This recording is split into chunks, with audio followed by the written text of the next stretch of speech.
The next big stock crash is always around the corner. Whether it's Trump or AI or something else, eventually the market will crash. And as investors, we've got to be ready. So what does history teach us? Well, for the first two lessons, let's go to January 2020 when I was a pension fund CEO. We had just finished a fantastic year. The S&P 500 stock index earned more than 30% in 2019. All our clients were happy, and 2020 looked bright ahead. Wall Street strategists predicted another positive year. But then, disaster. Today, the World Health Organization officially announced that this is a global pandemic. The COVID pandemic broke out. Headlines warned of a global economic collapse. The S&P 500 crashed 34% in March. My pension fund clients were scared. I got a lot of worried calls, and honestly, I was losing sleep myself. On March 23rd, the Wall Street Journal ran an article which said, as fast as the downturn has been, many fear the worst has yet to come. But it turned out the worst had already come. March 23rd was the exact bottom of the crash. The very next day, the market began to recover, and within weeks, half the losses were gone. By late May, the market was within 12% of its prior high, and by the end of the year, the S&P 500 had earned a whopping 18% total return, way above historical averages. So here are two lessons the COVID crash taught us. First, market crashes are often absolutely impossible to predict. They can be triggered by things like pandemics, natural disasters, or terror attacks, which nobody sees coming. As an investor, don't live in the illusion that you will be able to anticipate and avoid a market crash. Instead, build a portfolio that can survive any crash. And a bit later, I will show you how to do that. The second lesson is that market recoveries are also unpredictable. Sometimes crashes can last for years, other times they are over in a flash. So if you panic and sell your stocks in the middle of a crash, there is a big chance that you will miss the recovery and lose money permanently. Now, at our pension fund, we actually came through the COVID crash great because we didn't panic. We never sold. We stuck to a simple, effective strategy, which I will explain later in the video. But for now, let's move on to the next few lessons, courtesy of the big financial crisis, which started in the fall of 2007. This is when I was a young banker working at UBS on Wall Street. Nearly 250,000 homeowners are in danger of losing their homes. Soaring gas prices, falling home prices, and rising unemployment. Today, when I talk to younger investors, they often tell me, well, Tom, you were lucky to be around back in the financial crisis. I mean, it was such an amazing opportunity. When stocks fell by 50% in 2009, I mean, it was the best time ever to buy, right? But I remember what it felt like working on Wall Street in 2009. I would talk to experienced investors who were scared. They said, if a few more things break, the whole financial system is going to collapse. We'll have a depression that lasts 10 years. Looking back from today's perspective, I mean, we can all see the charts. We know that 2009 was the bottom of the crisis and it was a wonderful opportunity to buy stocks. But at the time, nobody knew if this was the bottom or if the market was going to keep falling and falling. And as we'll see in a minute, there have been bigger crises in history where 50% was not the end of the story and the market did keep falling. So the lesson here is this: guessing market bottoms is not that easy when you're in the middle of a crash. You should not wait for the next crash hoping to buy at the bottom. The next mistake I want to explain is super common with beginning investors. It is very important that you avoid it. But before I explain it, I wanted to say this. If the market has you a bit worried these days with all the headlines about Trump and geopolitics and everything else,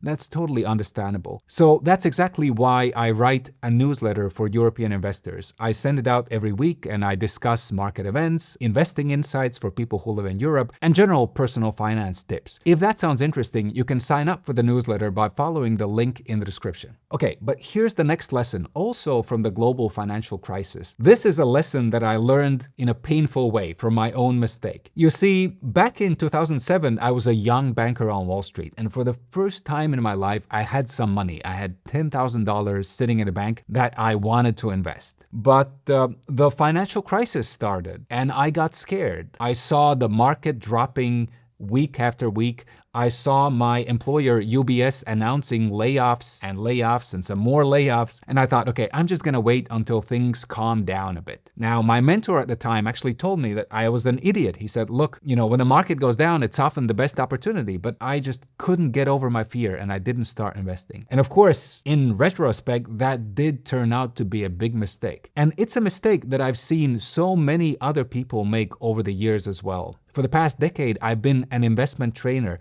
and pretty much every week, some student asks me, well, isn't the market a bit crazy right now? Shouldn't I wait for things to calm down? But this is a very dangerous attitude to have, because when things calm down, that is usually when stocks are going up. And that means that if you only invest when things calm down, you only invest when stocks are expensive, and this gets you relatively poor results. So the lesson here is don't wait for things to calm down before you start investing. Now, if you ignore the next lesson, this could possibly be the most expensive mistake you will ever make. It was for my friend Jerome, who had to sell half his stock portfolio at the bottom of the financial crisis in 2009. He did not want to sell. He realized that stocks were really cheap at that time, but the problem was he was out of money. He had to take care of his family, he had to pay for rent, he had to pay for schooling, and he simply needed the cash. So he sold at the worst possible moment and he never recovered those losses. This happens if you fail to have a safety cushion. You need to have an emergency fund, some cash that is sitting aside for a rainy day, because when a crash starts, it is often a time when your income goes down. Maybe your business is doing poorly or you lose your job. And if you don't have reserves, you may end up forced to sell your stocks at the worst possible time. For the next lesson, let's go back in history to a little bit before my time. Wall Street. The business of America is business, announces the new president, Calvin Coolidge. October 28, 1929, Black Monday. The Dow Jones Index in America fell 12.8%. The next day, Black Tuesday. The Dow fell another 12%. And in fact, the market kept on falling that year.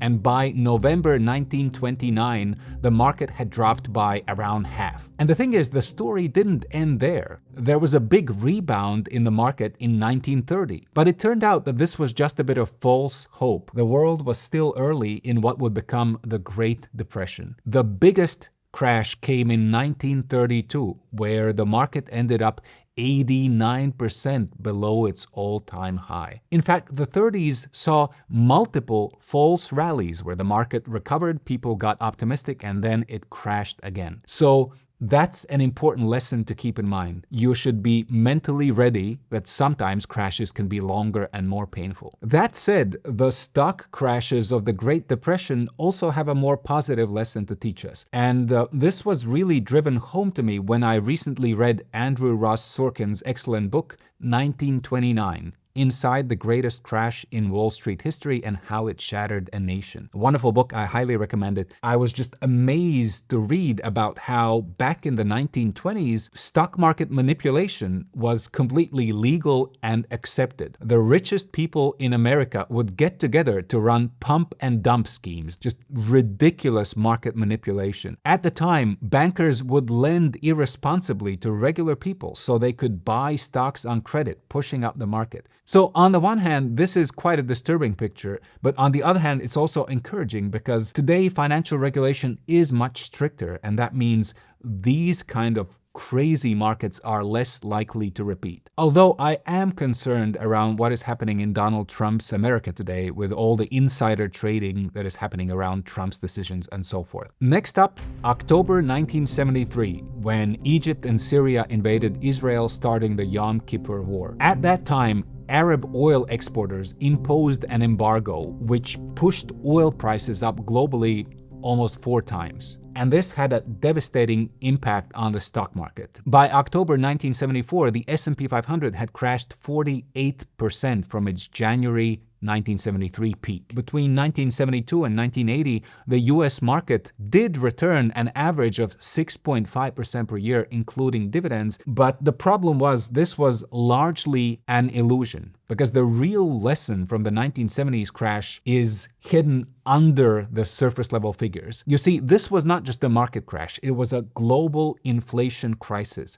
Because of high energy prices, the cost of pretty much everything in the economy shot up like crazy. So $1 in 1970 could buy a lot more than $1 in 1980. And after you adjust for inflation, the S&P 500 didn't actually recover its full 1972 heights until 1984, 12 years later. Now, this was followed by several decades of really strong performance, but the 70s were a painful time for stock investors. And one of the key lessons here is that when you look at historical charts of the markets, you shouldn't just look at the nominal numbers, you've got to pay attention to inflation as well. All right, for the next couple of lessons, let's move forward to September 1999. Time magazine published an issue with the cover GetRich.com, Secrets of the New Silicon Valley. The internet revolution was in the air. Tech companies like Yahoo and Amazon and Pets.com were going to change the world. The NASDAQ 100 index of tech stocks rose a massive 102% in 1999. Then the dot-com bubble burst. On April 14, 2000, the NASDAQ fell 9% in a single day. It lost over 34% of its value within a month, and the market continued to fall for over 2 years, wiping out nearly 80% of the NASDAQ's value. Now, the way I see it, there are two lessons we can learn from the dot-com crash. First of all, great technologies can still be terrible investments at the wrong time and at the wrong price. The internet revolution did completely change the world, but 1999 was the wrong time to be buying internet stocks at the high prices available at the time. And this is an important lesson to keep in mind with the AI revolution today. Of course, I cannot predict exactly how this revolution is going to play out, but there's a big chance that many of the big AI names today might not end up being the big winners 5, 10, or 20 years from now. And the other lesson to learn from the dot-com crash is by comparing different market indices. So the NASDAQ is a tech-heavy index. It was impacted very directly by this dot-com revolution. The index fell hard in the crash, and it didn't fully recover until 2014. By contrast, the more diversified S&P 500 index, which included not just tech stocks, but a lot of other industries as well, returned to its peak in half the time, in just 7 years. And the globally diversified MSCI World Index recovered even a bit faster. And the lesson here is that concentration risk, putting all your money